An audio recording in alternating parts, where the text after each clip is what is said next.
Olá, OABeiros! Vamos para a nossa dica número 8, tá? Sobre obrigação principal. Já vimos que a obrigação principal é aquela obrigação de entrega de dinheiro aos cofres públicos. Tributo ou penalidade pecuniária ou ambos. Então, quando a gente fala em obrigação principal, guardem isso. Entrega de dinheiro aos cofres públicos. E aí que o Código Tributário, no artigo 121, matéria importante demais, artigo 121 do CTN, ele vai trazer o conceito de sujeito passivo. Quem é o devedor da obrigação principal? Nós podemos ter dois tipos de sujeito passivo da obrigação principal. Artigo 121 do Código Tributário. O contribuinte e o responsável. O contribuinte e o responsável. Qual a diferença, Luciana? Vamos lá? O contribuinte é aquele que é sujeito passivo porque ele realizou o fato gerador. O contribuinte é aquele que é sujeito passivo porque ele praticou o fato gerador. Exemplo, eu sou a proprietária de um veículo automotor licenciado, por exemplo, no estado de Minas Gerais, no primeiro dia do ano. Eu, Luciana, pratiquei o fato gerador de um imposto, que os senhores sabem, se chama IPVA, Imposto sobre a Propriedade de Veículo Automotor. Muito bem?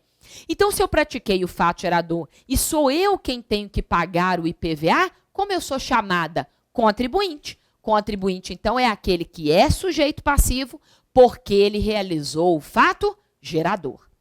E o responsável? O responsável, olha que interessante, apesar dele não ter praticado o fato gerador, anotem para mim, apesar dele não ter praticado o fato gerador, ele é sujeito passivo, ele é devedor. Por quê? Porque a lei lhe impõe este dever. Então, o responsável é aquele que, apesar de não ter realizado o fato gerador, ele é sujeito passivo porque a lei lhe impõe o dever de cumprir com a obrigação tributária. Então, nós temos casos de responsabilidade sempre cobrados na prova da OAB nos artigos 130 a 135 do Código Tributário. 130 a 135 do Código Tributário. Vou dar um exemplo para os senhores.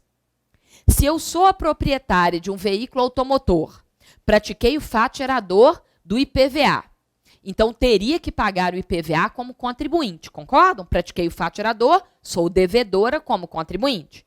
Mas eu não pago o IPVA, não paguei o IPVA e vendi o veículo com dívida de IPVA para o meu amigo Fabiano. O Fabiano vai se tornar o quê? Responsável por este débito de IPVA. Vejam que o Fabiano não praticou o fato gerador do IPVA. No entanto, ele tem que cumprir a obrigação porque a lei lhe impõe este dever. No caso, o artigo 131 do Código Tributário. Então, concluindo, leiam com atenção os artigos 130 a 135 do CTN, matéria sempre cobrada nas provas, lembrando que o contribuinte é aquele que é sujeito passivo porque realizou o fato gerador, já o responsável é sujeito passivo, apesar de não ter praticado o fato gerador. A lei lhe impõe este dever. Tudo bem? Maravilha, muito obrigada pela atenção. Ótimos estudos. Tchau.